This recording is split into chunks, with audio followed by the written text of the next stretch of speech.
Hello everyone, welcome to 4 hours study. दोस्तों, daily current affair में आज हम देखने वाले हैं 25 नवंबर 2023 के करंट अफेयर्स के कुछ महत्वपूर्ण सवालों को।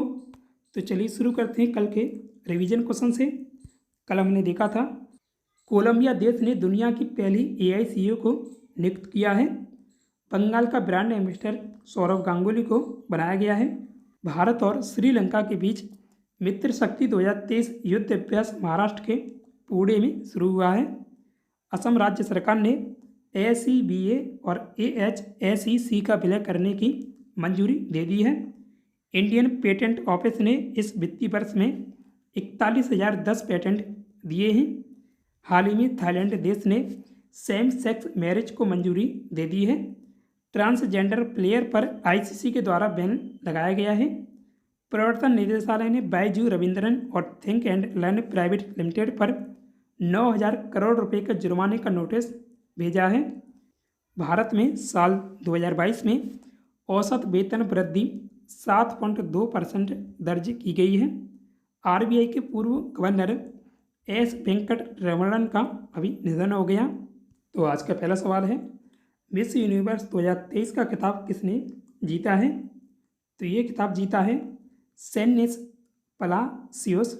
आंसर ऑप्शन नंबर बी है, सेनिस पलासियोस। 18 नवंबर को अल सल्वाडोर की राजधानी सैन सल्वाडोर में मिस यूनिवर्स 2023 प्रतियोगिता का आयोजन किया गया। इसमें सेनिस पलासियोस को मिस यूनिवर्स 2023 चुना गया है।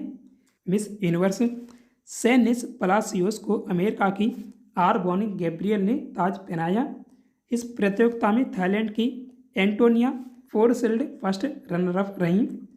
सेनिस पलासियोस निकारागुआ देश की पहली मिस यूनिवर्स बनी है। साल 2016 में सेनिस को मिस टीन निकारागुआ चुना गया था। उन्होंने साल 2017 में टीन मिस यूनिवर्स प्रतियोगिता में निकारागुआ को प्रेजेंट किया था।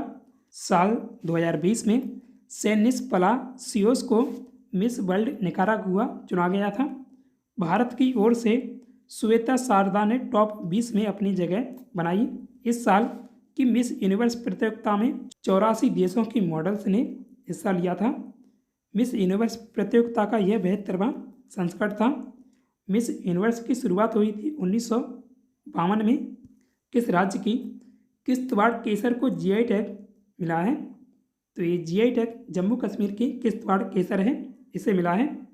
आंसर ऑप्शन नंबर बी है, जम्मू कश्मीर। किश्तवाड़ केसर की जड़ें जम्मू कश्मीर के पहाड़ी इलाके में स्थित सुरम्य किश्तवाड़ क्षेत्र में पाई जाती हैं। 1 किलोग्राम किश्तवाड़ केसर की कीमत 3 लाख रुपए है। किश्तवाड़ केसर दुनिया का सबसे शुद्ध केसर है। यहाँ हर साल लगभग 5 क्विंटल केसर का उत्पादन किया जाता है। केसर दुनिया का सबसे महंगा पौधा है, जिसकी खेती भारत में जम्मू कश्मीर के किश्तवाड़ और पामपुर के क्षेत्र में की जाती है। केसर की खेती भारत के अलावा स्पेन, इटली, तुर्किस्तान, ईरान और चीन में की जाती है। GI टैग किसी विशेष क्षेत्र में संबंधित उत्पाद को दिया जाता है। सबसे पहले पश्चिम बंगाल की दार्जिलिंग चाय को 2004 में GI टैग मिला था। नॉर्थ कोरिया की पहली जासूसी सैटेलाइट कौन सी है? तो ये मालिक यांग वन है। आंसर ऑप्शन नंबर बी है, मालिक यांग वन। 23 नवंबर को नॉर्थ कोरिया की space agency national aerospace technology administration यानी नाटा ने मालिंग यांग वन सैटेलाइट को अर्थ के ऑर्बिट में स्थापित करने की पुष्टि की है। यह देश की पहली जासूसी सैटेलाइट है। 21 नवंबर को नॉर्थ कोरिया के चोलसान से मालिंग यांग वन को चोलिमा वन रॉकेट से लॉन्च किया गया था। सैटेलाइट को लॉन्च करने का यह तीसरा ट्रायल था, जो नॉर्थ कोरिया के मुताबिक सक्सेसफुल रहा है। पहला ट्रायल मई 2023 को हुआ था, तब ये सैटेलाइट क्रैश हो गई थी। दूसरा ट्रायल अगस्त 2023 में हुआ था, जो तकनीकी खराबी के कारण फेल हो गया था। इस सैटेलाइट के जरिए नॉर्थ कोरिया अमेरिका और साउथ कोरिया की सैन्य कार्रवाई पर नज़र रखेगा। यूनाइटेड नेशंस यानी UN ने नॉर्थ कोरिया पर परमाणु और बैलिस्टिक मिसाइलों की टेस्टिंग को लेकर प्रतिबंध लगाए हैं। इसके बावजूद नॉर्थ कोरिया साल 2022 से लेकर 100 से ज़्यादा मिसाइलों की टेस्टिंग कर चुका है। सुप्रीम कोर्ट की पहली महिला जज कौन थी जिनका भी हाल ही में निधन हो गया? तो फातिमा बीवी सुप्रीम कोर्ट की पहली महिला जज थी। आंसर ऑप्शन नंबर बी है, फातिमा बीवी। 23 नवंबर को सुप्रीम कोर्ट की पहली महिला जज और तमिलनाडु की पूर्व राज्यपाल फातिमा बीवी का निधन हो गया। 96 वर्षीय फातिमा बीवी लंबे समय से बीमार थीं। फातिमा बीवी को 6 अक्टूबर 1989 को सुप्रीम कोर्ट की न्यायाधीश बनाया गया और 4 अप्रैल 1992 को वे रिटायर हुई थी। उन्हें 1997 में तमिलनाडु का राज्यपाल नियुक्त किया गया था। केरल के पंडालम की रहने वाली फातिमा बीवी ने तिरुवनंतपुरम के कॉलेज से बैचलर ऑफ साइंस की डिग्री हासिल की थी। उन्होंने गवर्नमेंट लॉ कॉलेज से बैचलर ऑफ लॉ की डिग्री हासिल की और 14 नवंबर 1950 में एक वकील के रूप में दाखिला लिया। वह किसी भी सुप्रीम कोर्ट में नियुक्त होने वाली पहली मुस्लिम महिला न्यायाधीश भी थी। इसके साथ ही एशिया के किसी भी देश के सुप्रीम कोर्ट की पहली महिला न्यायाधीश भी वही हैं। बंगाल बिजनेस समिट 2023 में किस कंपनी ने ready to drink tea beverage segment में एंट्री करने का ऐलान किया है? तो ये कोका कोला इंडिया के द्वारा ऐलान किया गया है। आंसर ऑप्शन नंबर बी है, Coca Cola India.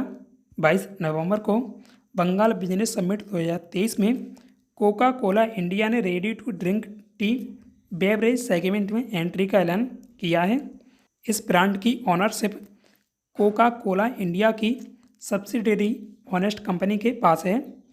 Business summit में दोनों कंपनियों के बीच समझौता ज्ञापन पर हस्ताक्षर किए गए हैं। Coca Cola ready to drink के लिए ऑर्गेनिक ग्रीन टी कोलकाता स्थित Lakshmi tea company private limited के मकाईबरी टी एस्टेट से ली जाएगी। कोका कोला कोल्ड ड्रिंक का आविष्कार साल 1886 में फार्मासिस्ट जॉन स्टेथ पेम्बरटन ने किया था।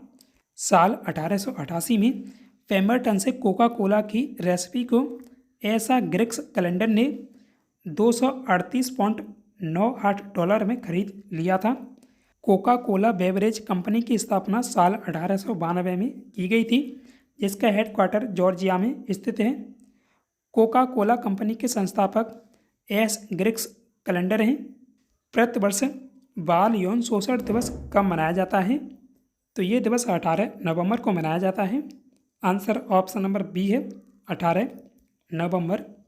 प्रत्येक वर्ष 18 नवंबर को बाल यौन शोषण, दुर्व्यवहार और हिंसा की रोकथाम और उपचार के लिए विश्व दिवस के रूप में मनाया जाता है। संयुक्त राष्ट्र महासभा द्वारा 7 नवंबर 2022 को एक रेजोल्यूशन लाकर इसकी घोषणा की गई थी। WHO के अनुसार दुनिया भर में 20 वर्ष से कम उम्र की लगभग 120 मिलियन महिलाओं ने विभिन्न प्रकार के जबरन यौन संपर्क का अनुभव किया है। हालांकि लड़कों के खिलाफ यौन हिंसा के लिए कोई वैश्विक अनुमान उपलब्ध नहीं है। इस दिन को मनाने का उद्देश्य बाल यौन शोषण, दुर्व्यवहार और हिंसा के सभी रूपों को खत्म करना है। संयुक्त राष्ट्र एक अंतर सरकारी संगठन है जिसका घोषित उद्देश्य अंतर्राष्ट्रीय शांति और सुरक्षा बनाए रखना और राष्ट्रों के बीच मैत्रीपूर्ण संबंध विकसित करना है। यूएन की स्थापना 24 अक्टूबर 1945 को हुई थी और न्यूयॉर्क में इसका हेडक्वार्टर स्थित है। मौजूदा महासचिव एंटोनियो गुतेरेस हैं। हाल ही में किस राज्य ने विशेष राज्य का दर्जा दिलाने का प्रस्ताव पास किया है? तो बिहार सरकार के द्वारा ये पास किया गया है। आंसर ऑप्शन नंबर सी है, बिहार। 22 नवंबर को नीतीश सरकार ने कैबिनेट बैठक में बिहार को विशेष राज्य का दर्जा दिलाने का प्रस्ताव पास किया है। सीएम नीतीश कुमार ने बताया कि वे केंद्र सरकार को प्रस्ताव सौंपकर विशेष दर्जे की दोबारा मांग करेंगे। बिहार में अनुसूचित जाति की आरक्षण की सीमा को 16% से बढ़ाकर 20% कर दिया है। अनुसूचित जनजाति के लिए आरक्षण को 1% से बढ़ाकर 2% कर दिया गया है। अत्यंत पिछड़ा वर्ग का 25% और पिछड़ा वर्ग का आरक्षण बढ़ाकर 18% कर दिया गया है। सामान्य वर्ग के आर्थिक रूप से कमजोर लोगों के लिए 10% आरक्षण पहले की तरह लागू रहेगा। बिहार में 94 लाख गरीब परिवारों में हर परिवार के एक व्यक्ति को 2 लाख रुपए की सहायता राशि दी जाएगी। बिहार को विशेष राज्य का दर्जा दिलाने के लिए पहली मांग साल 2010 में की गई थी। हाल ही में भारत ने किस देश के नागरिकों के लिए फिर से वीज़ा सेवा शुरू कर दी है? तो ये कनाडा में शुरू की गई हैं। आंसर ऑप्शन नंबर बी है, कनाडा। 22 नवंबर को भारत ने कनाडाई नागरिकों के लिए फिर से वीज़ा सर्विस शुरू कर दी है। खालिस्तानी आतंकी निज्जर की हत्या के आरोप लगाने के बाद भारत सरकार ने वीज़ा सर्विस पर प्रतिबंध लगा दिया था। 2 महीने के प्रतिबंध के बाद वीज़ा सर्विस फिर से शुरू कर दी गई है। खालिस्तानी आतंकी निज्जर की हत्या के बाद कनाडा ने भारत पर आरोप लगाए थे। इसके बाद भारत सरकार ने 21 सितंबर को वीज़ा सेवा बंद कर दी थी। 26 अक्टूबर को भारत सरकार ने 4 कैटेगरी में वीज़ा सर्विस शुरू कर दी थी। तब से कनाडाई एंट्री, बिजनेस, मेडिकल और कॉन्फ्रेंस में वीज़ा के लिए अप्लाई कर पा रहे हैं। अब नए अपडेट के साथ कनाडाई नागरिकों के लिए टूरिस्ट समेत सभी कैटेगरी में वीज़ा सर्विस शुरू कर दी गई है। हाल ही में पृथ्वी को किस देश के स्पेस क्राफ्ट से अंतरिक्ष से पहला लेजर मैसेज मिला है? तो ये अमेरिका की नासा का स्पेस क्राफ्ट है, इसके द्वारा ये मैसेज भेजा गया है। आंसर ऑप्शन नंबर बी है, अमेरिका। 23 नवंबर को अमेरिका की space agency national aeronautics and space administration यानी नासा ने बताया कि पृथ्वी को अंतरिक्ष से पहली बार लेजर बीम मैसेज मिला है। ये मैसेज 16 मिलियन किलोमीटर यानी 10 मिलियन मील की दूरी से पृथ्वी पर भेजा गया है। ये मैसेज अंतरिक्ष में मौजूद नासा के साइकी स्पेस क्राफ्ट से भेजा गया है। इस लेजर बीम मैसेज को रिसीव करने में सिर्फ 50 सेकंड लगे हैं। अभी फिलहाल रेडियो सिग्नल का इस्तेमाल करके स्पेस क्राफ्ट के साथ कम्युनिकेशन किया जाता है। अब इस अचीवमेंट से स्पेस में कम्युनिकेशन को बेहतर करने का रास्ता निकलेगा। साइकी स्पेस क्राफ्ट को 13 अक्टूबर को फ्लोरिडा स्थित कैनेडी स्पेस सेंटर से लॉन्च किया गया था। इस एक्सपेरिमेंट के लिए डीप स्पेस ऑप्टिकल कम्युनिकेशंस यानी DSOC सिस्टम का इस्तेमाल किया गया, जो साइकी स्पेस क्राफ्ट में लगाया गया था। इस सिस्टम का इस्तेमाल लेजर बीम मैसेज को पृथ्वी पर वापस भेजने के लिए किया जाता है। एयरफोर्स का एयर शो 2023 कहाँ आयोजित किया गया? तो ये हरियाणा के अम्बाला में आयोजित किया गया है। आंसर ऑप्शन नंबर बी है, अम्बाला। 24 नवंबर को अम्बाला में इंडियन एयरफोर्स यानी IAF ने 5वीं स्काई ड्रोन टस्कर्स की प्लेटिनम जुबली सेलिब्रेट की। इस दौरान अम्बाला कैंट के एयरफोर्स स्टेशन पर 2 दिवसीय एयर शो का आयोजन किया गया। अम्बाला में IAF फ्लाइट जेट राफेल ने उड़ान भरी। एयर शो आयोजन में आसमान में लड़ाकू विमान सूर्यकिरण की टीम ने करतब दिखाए। 5वीं स्काई ड्रोन टस्कर्स का गठन 2 नवंबर 1948 को विंग कमांडर JRS डैनी डेंट्रा के नेतृत्व में कानपुर में हुआ था। IAF की स्थापना यानी इंडियन एयरफोर्स की स्थापना 8 अक्टूबर 1932 को हुई थी और इसका मुख्यालय नई दिल्ली में स्थित है। IAF के अध्यक्ष air chief marshal BR Chaudhary हैं। तो आज के इस वीडियो में बस इतना ही। अब जानते हैं कल वाले सवाल का उत्तर। पैरा ओलंपिक में स्वर्ण पदक जीतने वाले पहले भारतीय खिलाड़ी कौन हैं? तो ये मुरलीकांत पेटकर हैं। आंसर ऑप्शन नंबर सी है, मुरलीकांत पेटकर। मुरलीकांत पेटकर का जन्म 1944 में सांगली महाराष्ट्र में हुआ था। 1972 में जर्मनी के हिडेलबर्ग में 50 मीटर फ्री स्टाइल यानी तैराकी में स्वर्ण पदक जीतकर भारत को पहला पैरा ओलंपिक स्वर्ण पदक दिलाया। तो आज का टेस्ट क्वेश्चन है, महिलाओं के लिए दुनिया का पहला मेडिकल कॉलेज कहाँ खोला गया था? तो इसका आंसर आप कमेंट में दीजिएगा। सो दोस्तों, उम्मीद है आपको वीडियो पसंद आया होगा। वीडियो को लाइक करें, साथ ही डेली करंट अफेयर्स के वीडियो पाने के लिए अपने 4 आवर्स स्टडी चैनल को सब्सक्राइब भी कीजिएगा। Thanks for watch this video. जय हिंद, जय भारत।